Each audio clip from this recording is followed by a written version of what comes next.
Vamos a buscar la primera carta de Pedro y vamos a leer varios versos que les voy a ir señalando para beneficio de los que quizás nos están visitando hoy. Estamos en una serie de enseñanza que se llama La Cruz y la Iglesia. La Cruz y la Iglesia. Y en esta serie de enseñanzas estamos yendo a través de las cartas apostólicas en el Nuevo Testamento y estamos identificando cómo Cristo es presentado en la cruz, en el sacrificio de Cristo. Y la comenzamos en Semana Santa y estamos, ¿verdad?, las próximas semanas en esta serie de enseñanzas, porque estamos descubriendo qué cosas debemos llevar a la cruz, qué promesas hay en la cruz. Estamos redescubriendo el poder de hablar del sacrificio de Cristo. La iglesia en este tiempo ha perdido su poder y ha perdido su autoridad porque habla de todo menos del sacrificio de Cristo. Y el sacrificio de Cristo es lo que sostiene la iglesia del Señor. El sacrificio, la muerte y la resurrección de Cristo en la cruz del Calvario y la resurrección de Él de la tumba vacía, de la tumba que lo retuvo por 3 días corporalmente. Ese evento marcó la historia de la iglesia, pero muchas veces hablamos de todos, hablamos de mensajes positivos, hablamos de personas, a veces hablamos de tanto de nuestro testimonio, que no tengo ningún inconveniente con que usted hable de su testimonio, pero al fin y al cabo lo que cambia las vidas de las personas y lo que sostiene la iglesia del Señor es hablar de la muerte y la resurrección de Cristo. Y si la iglesia redescubre el mensaje de la cruz que hay en cada una de las cartas apostólicas, la iglesia, y lo vive, la iglesia va a ser fuerte, la iglesia va a ser poderosa. Dile que está lo tuyo, queremos una iglesia fuerte y queremos una iglesia poderosa. Y somos la iglesia del Señor. Y yo quiero hablar acerca de cómo Cristo y la cruz es presentado en la primera y segunda carta de Pedro. Vamos a leer varios versículos y vamos a verlos y vamos a estudiarlos y vamos a pedirle al Señor que nos ministre de tal manera que seamos transformados y edificados. No venimos a la casa del Señor a escuchar a un pastor, venimos a la casa del Señor a escuchar la voz de Dios. La voz de Dios. Si la voz de Dios no nos habla, salimos como entramos. Pero si la voz de Dios nos habla a través de su palabra, seremos edificados y transformados. Amén. ¿Cuántos quieren escuchar la voz de Dios? Pues abran su Biblia. Primera de Pedro. Y vamos a leer varios versículos de ese primer capítulo. Versículo 1. Pedro, apóstol de Jesucristo, a los expatriados de la dispersión, está hablando a los judíos que están fuera de Israel, que están expatriados, y menciona varios lugares: Ponto, Galacia, Capadocia, Asia, Bitinia, elegidos según la presencia de Dios, o elegidos según el conocimiento previo de Dios, o dependiendo de la traducción que tú tengas, puede decir elegidos según el plan o el propósito de Dios. Eso es lo que quiere decir presencia. Elegidos, ¿quiénes son los elegidos? La iglesia del Señor, los creyentes en estos lugares, elegidos en el propósito de Dios Padre, en santificación del Espíritu. ¿Para qué fuimos elegidos? Para obedecer. Escucha bien, para obedecer.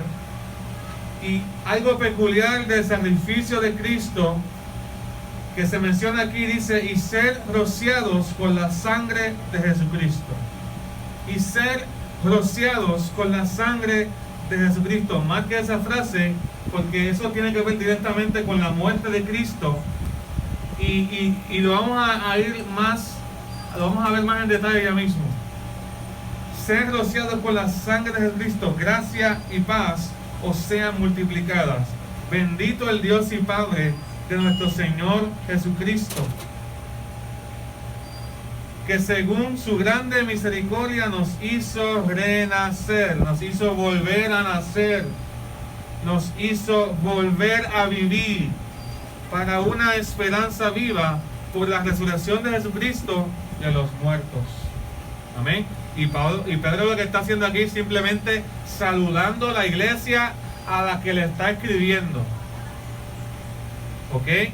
Pedro está saludando a la iglesia y le está diciendo: por la razón por la que yo les escribo a ustedes es porque ustedes dentro del plan de Dios fueron elegidos con un propósito.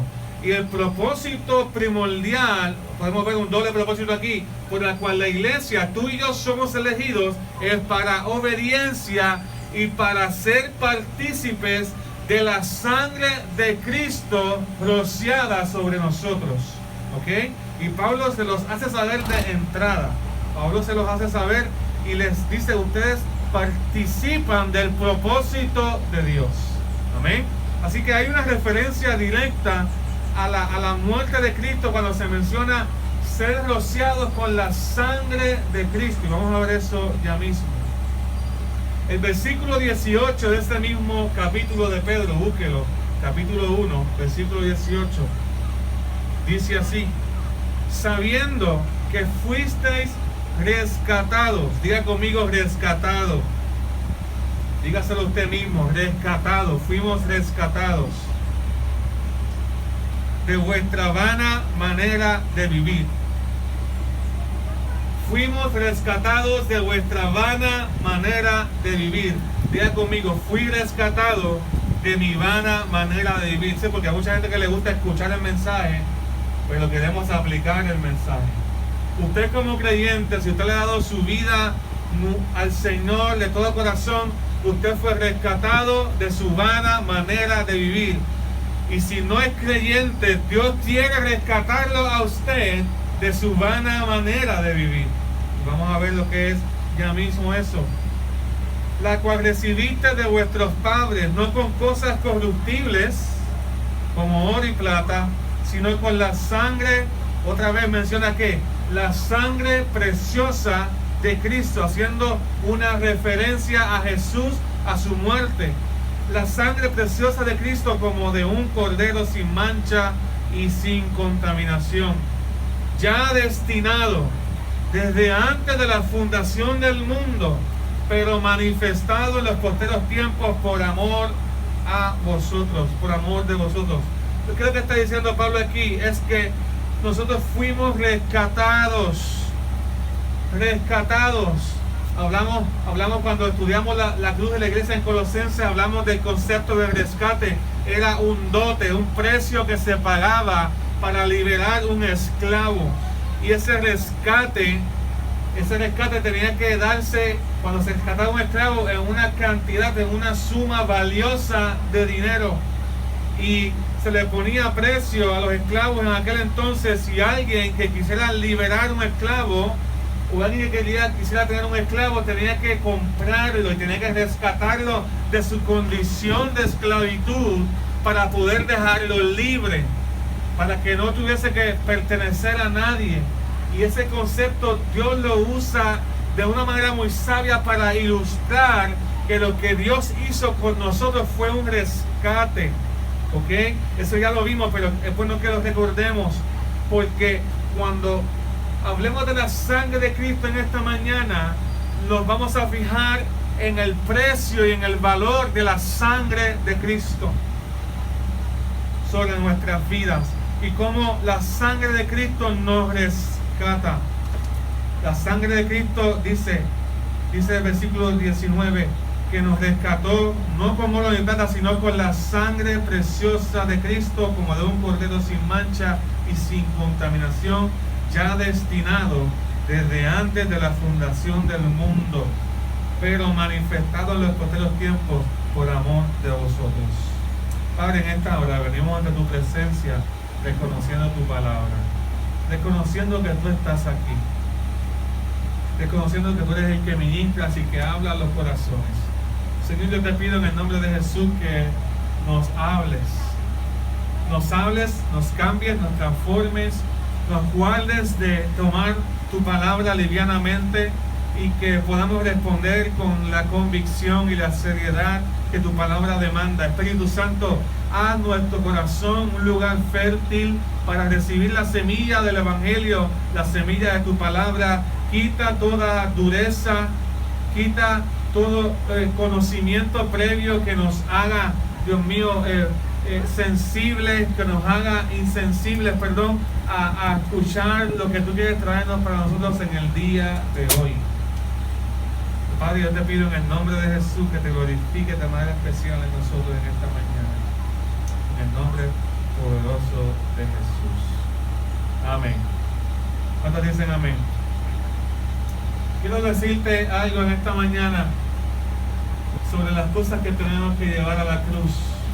Vimos en los últimos dos pasajes que tenemos que llevar a la cruz la religión. En las cartas de Pedro yo pude resumir dos cosas adicionales que podemos llevar a la cruz. Quizás no dé tiempo a hablar de la segunda, pero se la voy a mencionar. Primeramente vamos a hablar de que tenemos que llevar a la cruz nuestra vana manera de vivir. Nuestra vana manera de vivir. Llevar a la cruz la inutilidad y la inclinación continua de vivir una vida sin propósito y sin significado,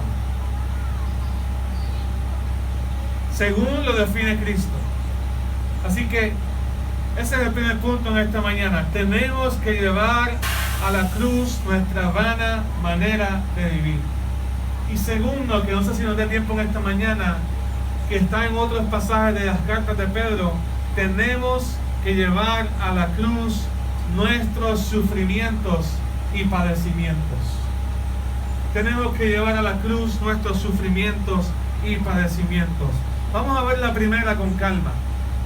Hay que llevar a la cruz nuestra vana manera de vivir. En el versículo 18 del capítulo 1 de Pedro, si usted lo busca en su Biblia o en la aplicación donde usted está, dice que a través del sacrificio de Cristo fuimos rescatados de vuestra vana manera de vivir. Hay un antes y hay un después cuando el sacrificio de Cristo llega a nuestra vida. Cuando creemos en el sacrificio de Cristo, hay un antes y hay un después. No solamente hay un antes con referencia al pecado, sino también hay un antes con referencia al propósito. Antes vivíamos o sin propósito o vivíamos con propósitos pasajeros. Pero ahora en Cristo tenemos el propósito más valioso y más grande que podamos tener y el valor más grande que podamos buscar u obtener. Y es que somos rescatados para vivir según el propósito de Dios. La palabra vanidad es una palabra que se usa mucho, usualmente para las cosas cosméticas o estéticas. Y cuando vemos una mujer o una dama que a veces se maquilla bien bonito, bien linda, rápido pensamos, ay, mira qué vanidosa o qué vanidoso. O si vemos a alguien que se cuida bien su apariencia física,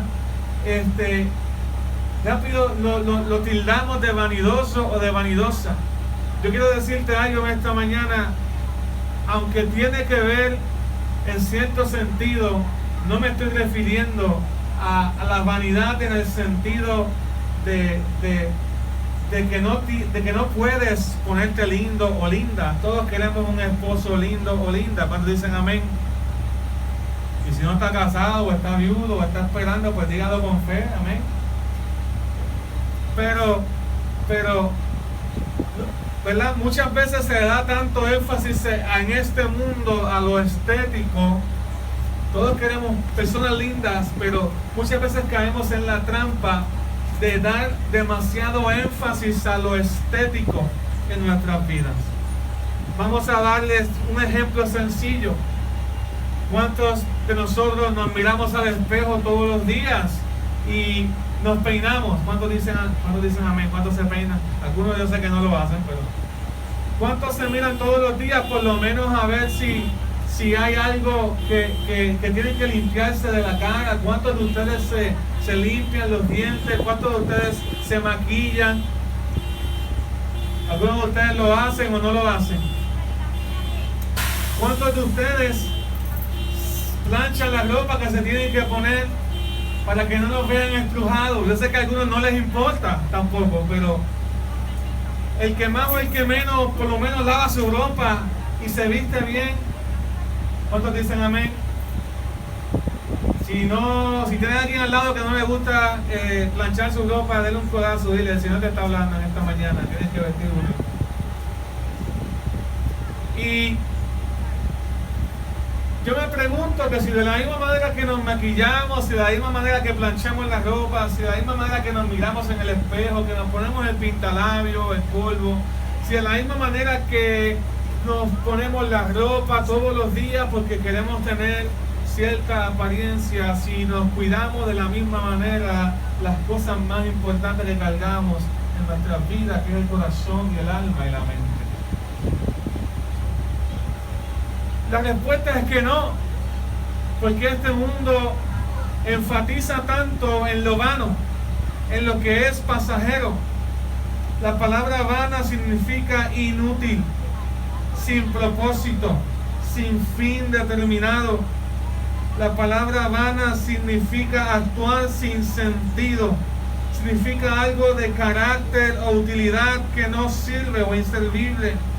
Significa un esfuerzo que no tiene efecto ni éxito. Muchas veces nos esforzamos de tantas maneras para alcanzar títulos, para alcanzar logros, para alcanzar que X o Y familiar nos apruebe, o X o Y persona nos dé la bendición. Muchas veces nos esforzamos tanto y vemos al fin y al cabo, quizás a través de las experiencias de la vida o a través de ver la vida a través del Evangelio, nos damos cuenta que es un esfuerzo vano y fútil el vivir agradando a los demás. Pero también es un esfuerzo vano y fútil el tratar de yo vivir agradándome a mí. Cuando yo soy el centro de atención, hermano, voy a estar adicto a todo lo que me da placer, a todo lo que me gusta hacer, y no voy a estar inclinado a hacer la voluntad de Dios.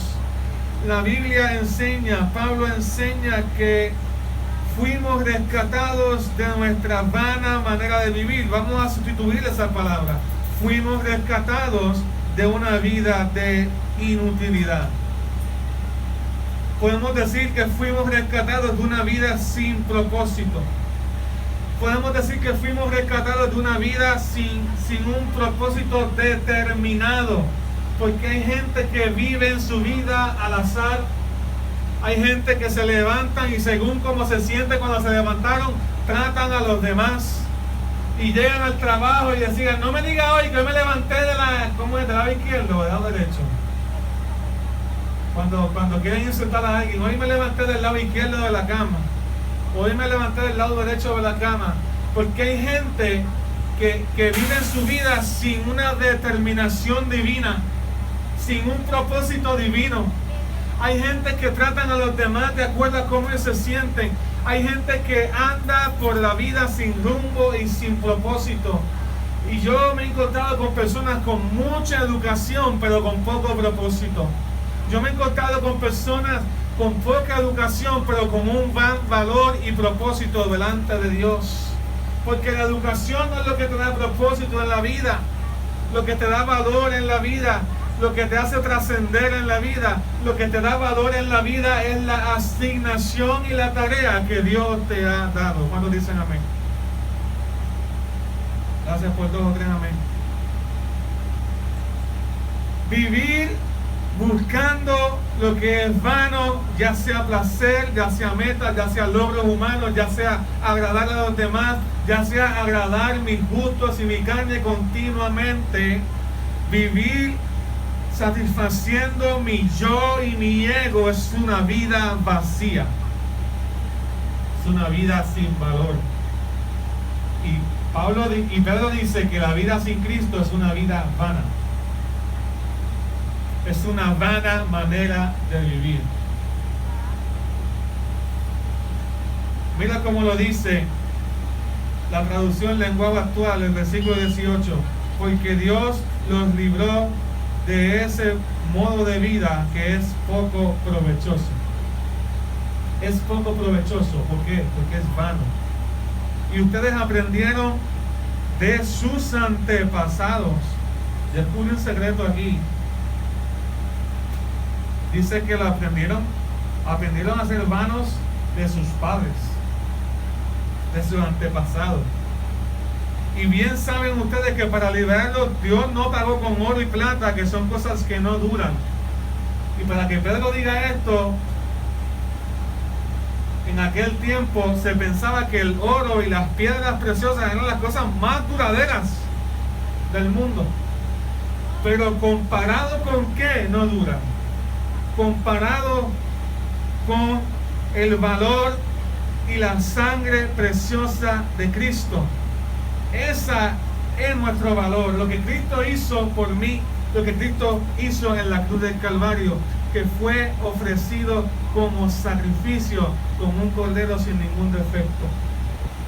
Entonces muchas veces la vanidad viene a nuestra vida cuando tú le asignas un valor a las experiencias de la vida, o a las posesiones de la vida, o al pensar de la vida, que es adoptado por el mundo como valioso, y tú haces eco de lo que el mundo y las experiencias de la vida te narran, o te enseñan, o te muestran que es valioso.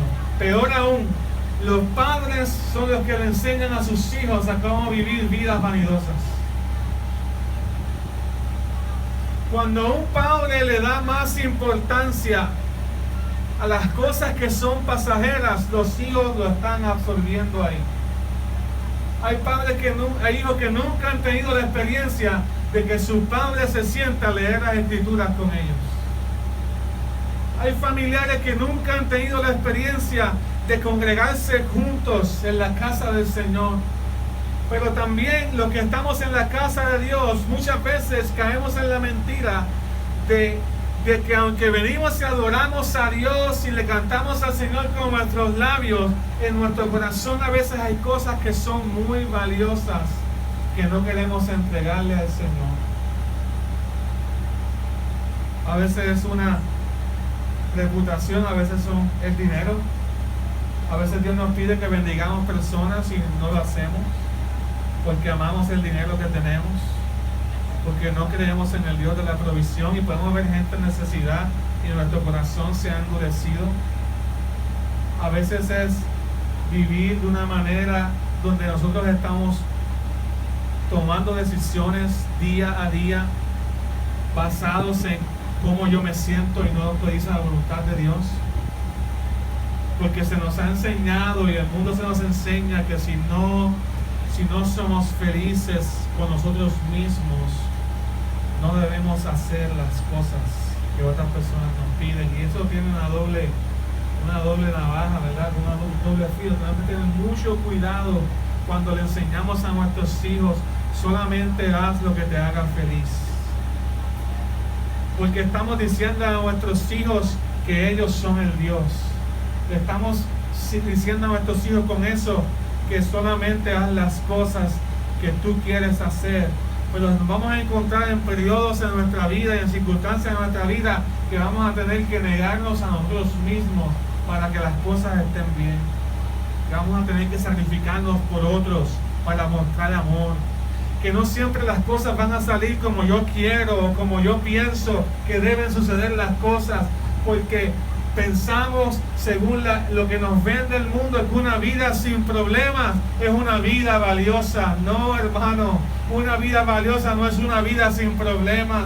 Una vida estable no es lo que te pintan en las novelas o lo que te pintan las personas que tienen su tiempo para chichorrear todos los fines de semana, y uno dice: wow, qué felices son, pueden salir, pueden ver la cueva, pueden ir a la playa y no necesitan venir a la iglesia y no necesitan buscar de Dios, y el mundo te vende: ¡uy, qué personas tan felices! Y qué tremenda sus vidas, porque tienen tiempo para todo y tienen tiempo para su familia y no necesitan de Dios, y caen en la mentira de vivir una vida vana, una vida sin significado, porque se apropiaron de una definición de algo valioso que no proviene de Dios, sino del mundo.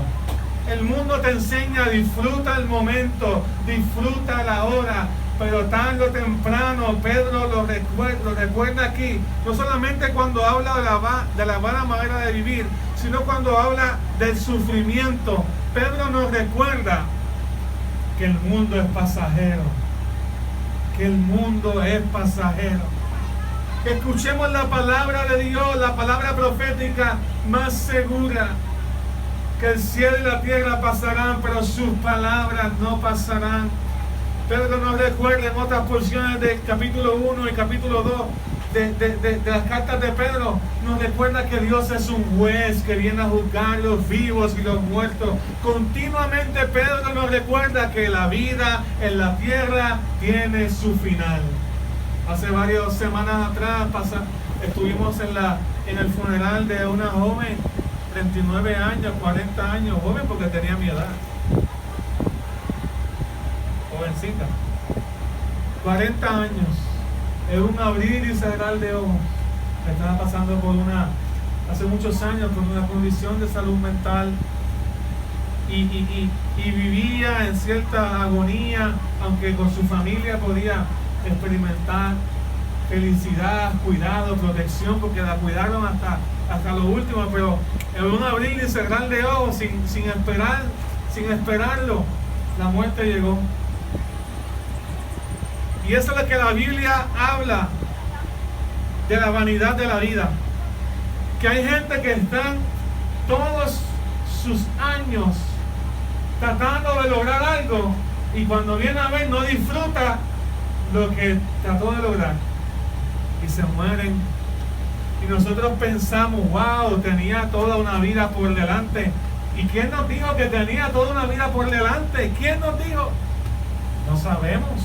El mundo quizás nos enseña que hay una expectativa de vida de 70, 80 años. No sabemos si esa es la realidad, pero tenemos que tener cuidado cuando ponemos expectativas en nuestras mentes y en nuestros corazones que no son expectativas bíblicas. Hermano, en cualquier momento Dios nos puede llamar a su presencia. Es más, en cualquier momento Dios puede venir a buscar la iglesia y restaurar este mundo caído. La palabra de Dios nos enseña que vivimos en un mundo donde se le da énfasis a lo que es vano y nosotros alineamos nuestras vidas y cuando vivimos sin propósito vivimos en una vana manera de vivir. El Salmo 127:1 dice que si Jehová no edifica la casa, en vano trabajan los que edifican, los que construyen. También dice el Salmo que si Dios y Jehová no vela la ciudad, en vano velan los guardias de la ciudad. Usted está entendiendo, usted puede edificar, puede construir su familia sana, su vida sana, su educación. Usted puede tener todos los logros de esta vida. Usted puede satisfacer todos los gustos que usted quiera en la vida. Pero al fin y al cabo, si Dios no está presente, siendo el centro de lo que tú estás edificando, cuando venga la tormenta, cuando venga el río, cuando venga el juez de nuestras vidas, vamos a encontrar que construimos sobre arena. Y Él, que sabe juzgar bien la calidad de lo que hemos construido, Él es el que nos va a decir si somos aprobados o no somos aprobados. Hermano, no construya sobre las experiencias vanas. Es bonito tener experiencias. No todas las experiencias en la vida de esas que nos traen alegría se van a encontrar en la iglesia. No estoy diciendo que esté todos los días en la iglesia. Yo amo adorar al Señor, yo amo servir al Señor, pero también la palabra dice que nos dio la creación y nos dio el trabajo para disfrutar la vida. Hay que disfrutar también las cosas que nos traen alegría, pero hermano, eso es una cosa, eso es pasajero. No hay gozo más grande en la vida de una persona que saber que ha sido rociado con la sangre de Cristo y que su vida ha sido perdonada y su nombre está escrito en el libro de la vida.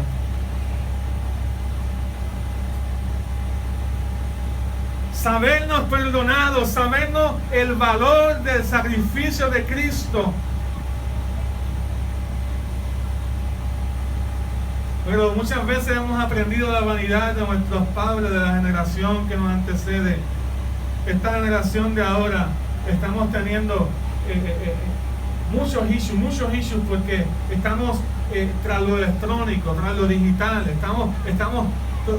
Le damos a nuestros hijos tablets, le damos a nuestros hijos teléfonos, le damos a nuestros hijos comodidades, le damos a nuestros hijos juguetes, le damos a nuestros hijos de tantas cosas, le damos a nuestros novios, a nuestras novias, y a nuestras esposas, a nuestras esposas, prendas, joyas, de todo, para tratar de impresionar, para tratar de buscar algún valor. Pero la realidad es que le hemos asignado el valor a las cosas de la vida de manera incorrecta. No solamente con las cosas de Dios, pero usted sabía que vale más una conversación con su hijo que un regalo que usted le pueda dar. Vale más simplemente un abrazo que algo que leí un post en estos días, que nos hemos dado cuenta que las cosas que verdaderamente valen no las podemos disfrutar en la pandemia a capacidad. El abrazo, el estar con una persona. Si eso es así, si asignamos mal el valor con las cosas de la tierra, ¿cuánto más con las cosas espirituales? ¿Cuánta gente no valora la oración? ¿Cuánta gente prefiere comprar cosas que no edifican sus vidas? ¿Cuántos de ustedes han invertido en su crecimiento ministerial y espiritual? ¿Cuántos de ustedes, si te gusta el deporte, si te gusta la pesca, o si te gusta el cantar, o si te gusta adorar, cuántos de ustedes han invertido en cómo dejar un legado espiritual que trascienda y que hable en los cielos? ¿Cómo puedo ser un deportista, un cantante o un profesional en lo que hago, en mi trabajo, de una manera que glorifique a Dios? ¿Cómo puedo usar el lugar donde Dios me ha puesto con el valor que Dios le ha dado? Y este es el asunto, es que el propósito de la cruz se encuentra determinado desde la eternidad. Pablo le dijo a la iglesia: ustedes son una iglesia especial. Ustedes son una iglesia llamada desde antes de la fundación del mundo. Cristo te pensó. Escucha bien. Desde antes de la fundación del mundo, Cristo te pensó. Dice Pedro que eligió a la iglesia del Señor. La eligió para obedecer y para ser rociada con la sangre de Cristo. Me llama la atención ser rociado con la sangre de Cristo. Y busqué en qué ocasiones se rociaba la sangre de un cordero, porque eso es lo que representa a Jesús, un cordero perfecto, dice 1 de Pedro, sin mancha, valioso, que fue ofrecido para rescatar nuestras vidas. ¿Rescatar nuestras vidas de qué? De una vida sin propósito, de una vida de pecado.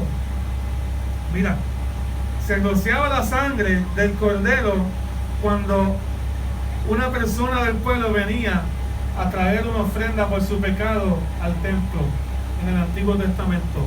Se cogía ese animalito, un ganado, puede ser una oveja, y también los que eran pastores podían traer una palomita, y lo traían y lo presentaban por la ofrenda de su familia, del pecado de ellos y el pecado de su familia, y lo traían al templo, y el sacerdote recibía esa ofrenda que representaba a esa familia. Y lo último que hacía la persona cuando traía esa ofrenda era que lo tocaba, y cuando tocaba el cordero, la culpa, lo que representaba es que había una transferencia de responsabilidad y había una transferencia de culpa, y ahora la culpa dejaba de estar en mí y estaba en el animal. Y ese cordero entonces, como cargaba esa culpa de esa familia, de esa persona que estaba llevando su ofrenda, era sacrificado en el altar del templo.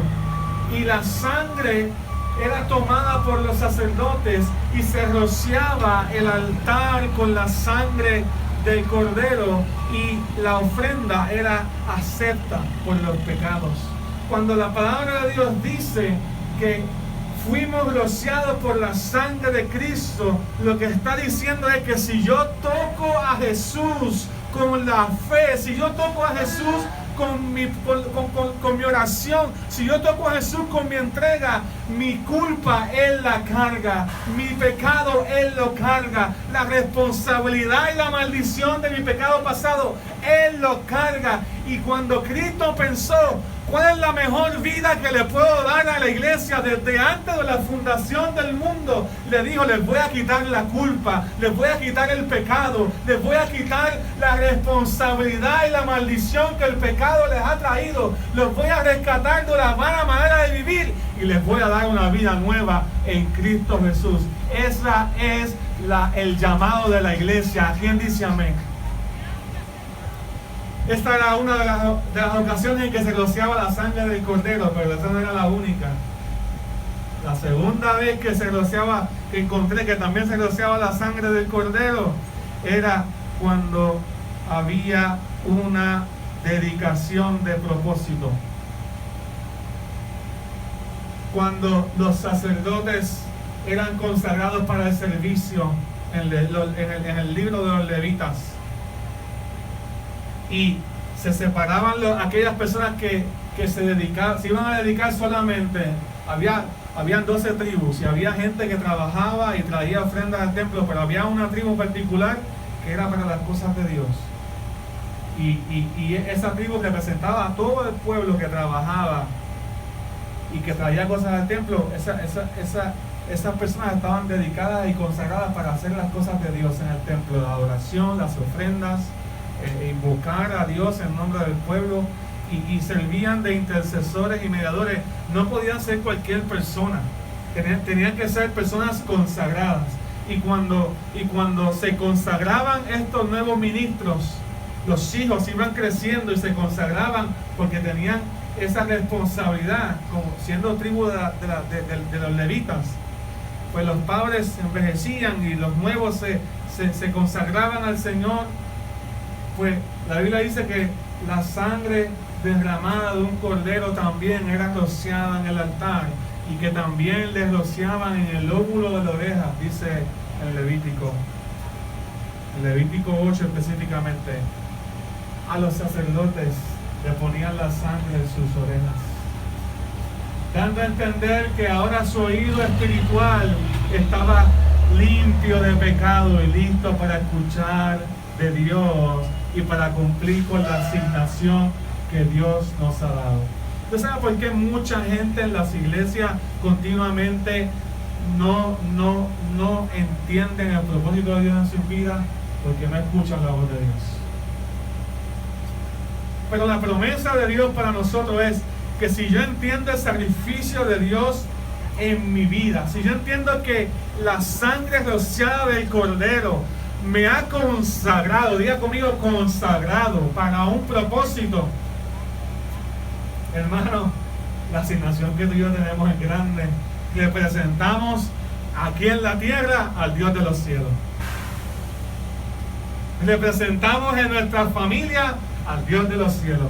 De la misma manera que usted carga un apellido y usted representa a su familia terrenal donde quiera que usted va.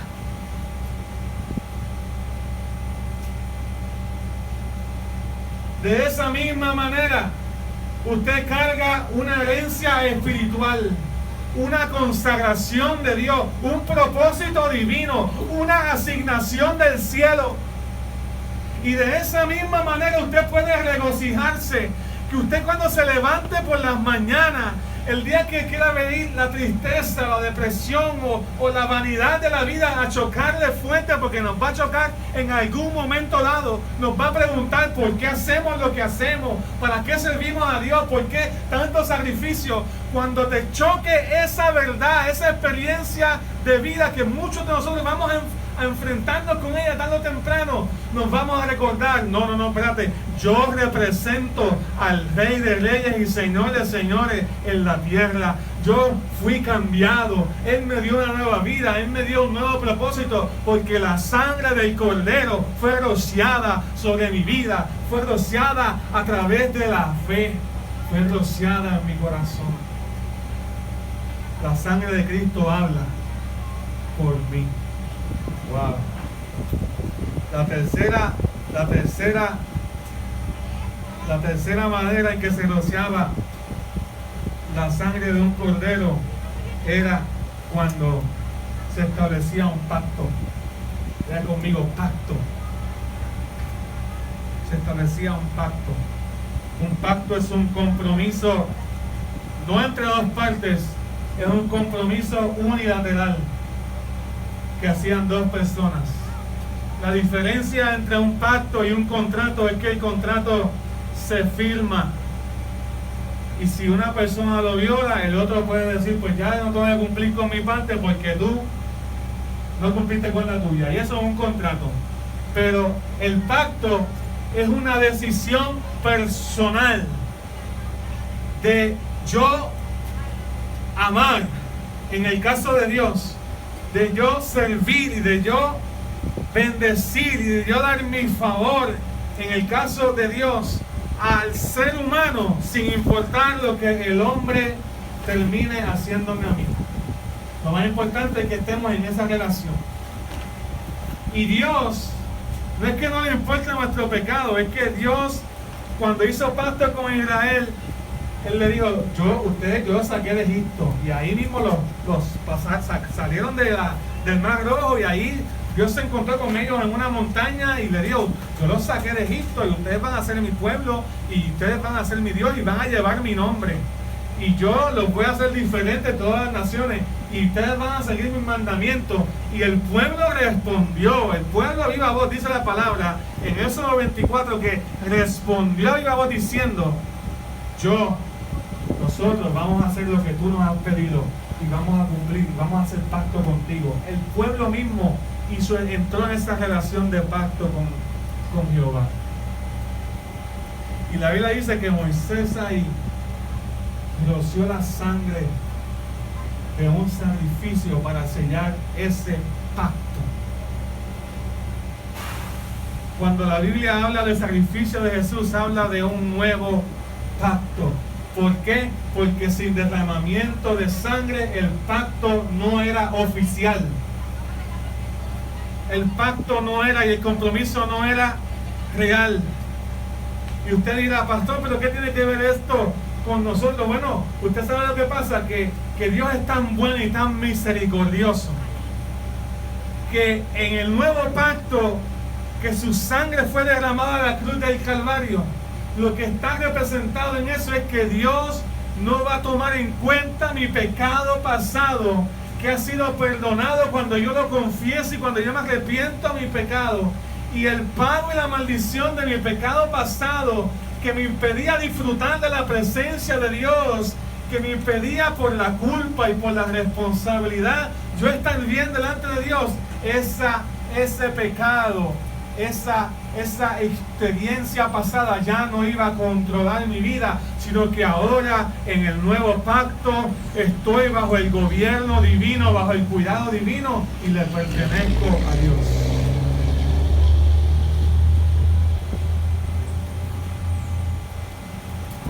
¿Usted me está entendiendo?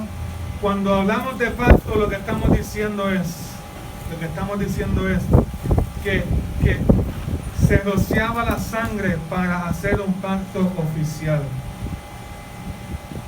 Y usted dirá, bueno, aunque nosotros no tenemos la sangre física, la palabra nos da a entender que aunque yo no esté por ahí, nadie está en ninguna iglesia rociando la sangre de Jesús, porque nadie tiene la sangre de Jesús. La palabra nos da a entender que por la fe, los beneficios del pacto y de la sangre de Cristo derramada en la cruz del Calvario, y eso es lo que Pedro menciona, ustedes fueron rociados por la sangre de Cristo. Desde la eternidad Dios pensó a la iglesia va a ser diferente. La iglesia no va a cargar con la culpa del pecado. La iglesia no va a cargar con la maldición del pecado. La iglesia no va a cargar con el resumen que no se puede cambiar. La iglesia no va a ser un lugar donde se vive en vida pasajera. No, los que son la iglesia del Señor son gente que tienen conciencia de propósito divino, de eternidad, de un legado grande y maravilloso aquí en la tierra. Me van a representar, y todo eso se logra cuando la sangre de Cristo hizo oficial el pacto de amor que Dios tiene conmigo, el pacto de amor que Dios tiene contigo.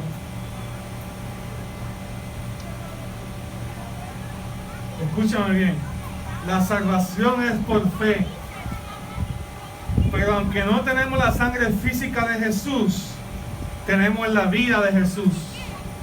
Tenemos al Espíritu Santo, dice Pedro en el 2 versículo del capítulo 1, que somos santificados en el Espíritu.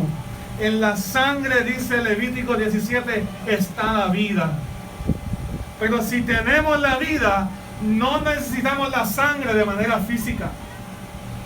Si tenemos la vida, ya tenemos lo que necesitamos. El secreto es que cuando Jesús estaba derramando su sangre, no era simplemente que estaba oficializando un pacto, sino que Él estaba derramando vida sobre la tierra. Él estaba derramando su vida sobre la tierra, su vida misma. Y a través de la fe, yo puedo pararme delante del Señor y decir, el beneficio de la sangre rociada de Cristo, que habla Pedro ahí desde la eternidad, yo lo creo y yo lo vivo, y yo puedo vivir una vida disfrutando la presencia de Dios. Porque he sido rociado con la sangre de Cristo y tengo un propósito. Y la cuarta manera en que se rociaba la sangre de Cristo es por protección, invocando la protección de la sangre del Cordero. Eso es lo que celebramos cuando hacemos la comunión o cuando hacemos la Santa Cena. Celebramos que la sangre de Cristo nos cubre completamente y el enemigo no nos puede tocar. Así mismo como el pueblo de Israel, cuando el ángel de la muerte pasó a buscar los hijos primogénitos de todo lo que estaba en Egipto, Dios le dijo, tomen un cordero, sacrifícanselo, coman la carne en familia, pero la sangre del cordero pónganla sobre los dinteles de las puertas. De esa misma manera, el ángel pasó de largo. Cuando veía la sangre del cordero, pasaba de largo la muerte, pasaba de largo la muerte, pasaba de largo el poder que tenía el enemigo de las tinieblas para quitar la vida. Pero cuando Cristo vino a mi vida, a través del sacrificio de Cristo, nosotros en los dinteles de nuestro corazón, la sangre ha sido puesta. La puerta de nuestro corazón está marcada. La puerta de nuestra alma está marcada con la sangre del Cordero. Y cuando el enemigo pasa a tratar de destruir tu vida, porque dice Jesús mismo que el enemigo vino para matar, para hurtar y destruir el propósito de Dios, destruir la asignación que Dios tiene para tu vida, destruir lo que Dios quiere hacer contigo, destruir la capacidad que tú tienes de bendecir a otros. El enemigo ve tu vida y lo que quiere ver es destruirte. Pero cuando la sangre de Cristo marca el corazón de una vida y la transforma y la cambia, el enemigo no tiene otra opción que seguir de largo. Dije que el enemigo no tiene otra opción de seguir de largo.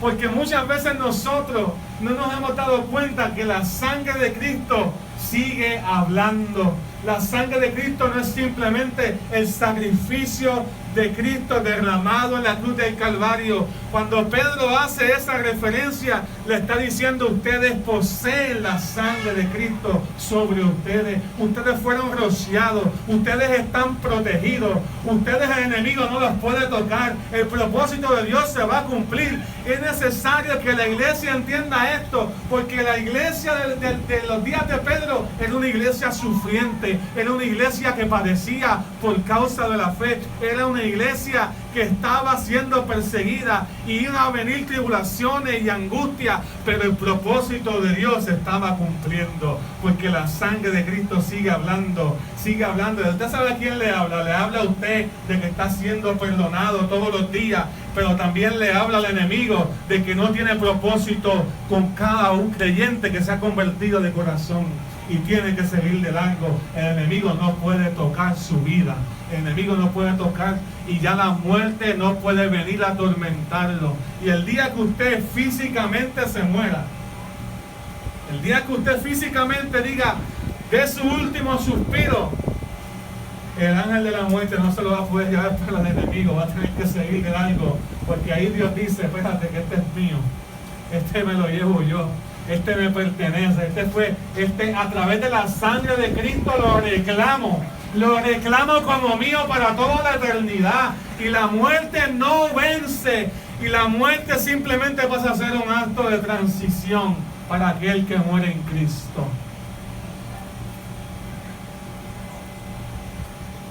Así que yo le puse las 4 P de la sangre: perdón, propósito, pacto y protección. Perdón, propósito, pacto y protección.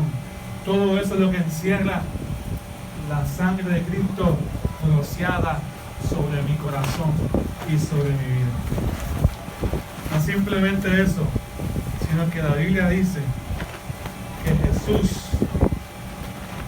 la sangre de Jesús, en Hebreos 12:24 dice que Jesús, nos hemos acercado a Jesús, el mediador de un nuevo pacto, y a la sangre rociada, que habla mejor que la de Abel. Y eso me llamó la atención, porque lo que está diciendo el escritor de los Hebreos es que Jesús derramó su sangre, estableció un nuevo pacto, y que la sangre de Jesús habla mejor que la de Abel. ¿Usted sabe quién es Abel? Caín y Abel, los hijos de Adán y Eva. Caín mató a Abel porque Abel dio una ofrenda excelente y maravillosa ante los ojos de Dios, pero Caín no lo hizo de esa manera. Caín lo regañó,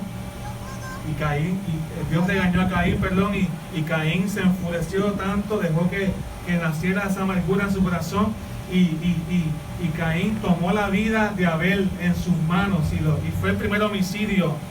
Para Caín fue un homicidio, pero desde el punto de vista de Abel fue una ofrenda, porque su sangre fue derramada por hacer la voluntad del Padre. Escucha bien, la sangre de Abel fue derramada por hacer la voluntad de Dios, porque él no hizo nada malo, él simplemente le dio a Dios lo mejor de él. Escucha bien,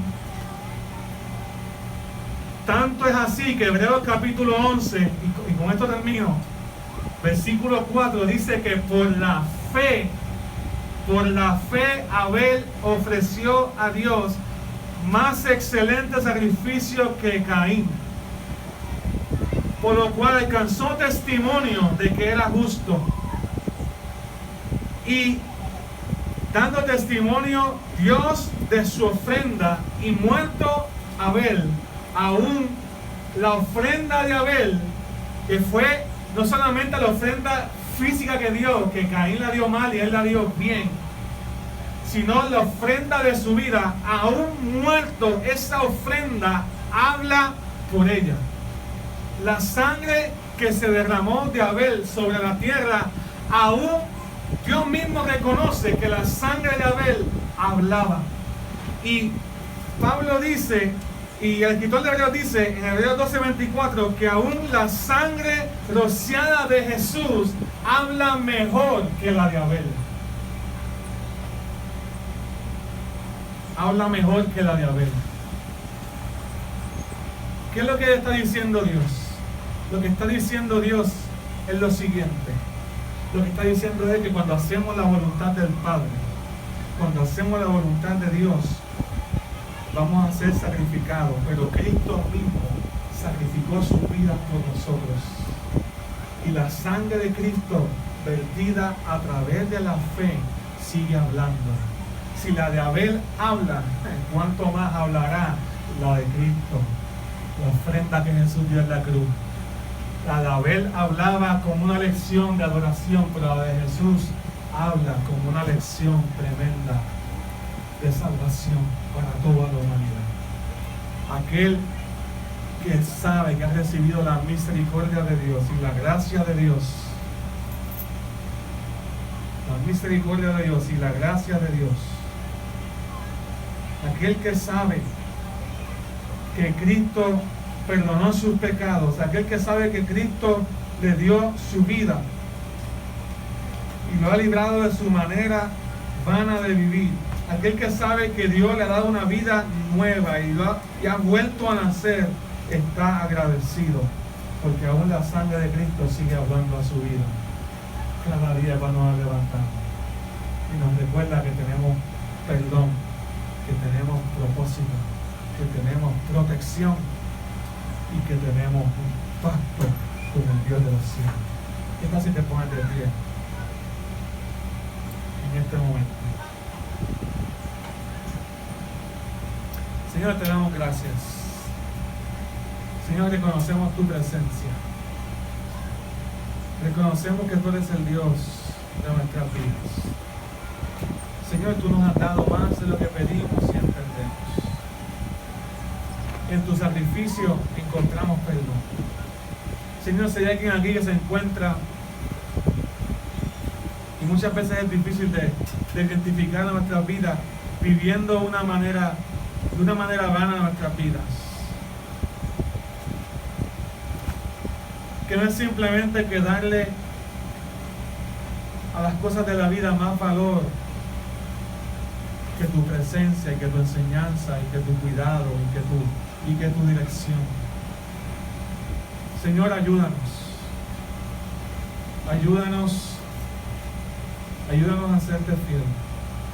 Ayúdanos a entender la asignación que nos has dado.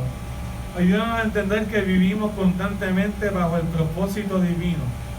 Ayúdanos a entender que vivimos, Dios mío, Señor, ayúdanos a entender que vivimos perdonados, que vivimos protegidos, que vivimos en un pacto inquebrantable de amor, que tú nos amas, aunque en ocasiones nosotros no damos la talla, no somos perfectos, fallamos y pecamos, pero tú nos amas porque tú has hecho un pacto derramado con tu sangre. Gracias, Señor, porque hay un propósito, porque hay perdón. Gracias, Señor, porque tú nos has dado más de lo que pedimos y entendemos. Padre, en el nombre de Jesús, yo te pido que esta verdad sea revelada. Tú nos pensaste antes de la fundación del mundo. Tú nos amaste, tú nos diste vida, nos has dado vida nueva y queremos servirte con gozo y con alegría. No queremos tomar esta vida que tú nos has entregado y gastarla en las cosas de la tierra que son pasajeras, sino entregar la vana manera de vivir y entender el valor de lo más preciado, la sangre de Cristo, la vida misma tuya que fue derramada por nosotros. Te tocamos con la fe para que lleve mi pecado y mi culpa. Oh Padre, en el nombre de Jesús te pedimos que apliques el beneficio de la sangre derramada del Cordero sobre nosotros, y lo creemos en el nombre poderoso de Jesús.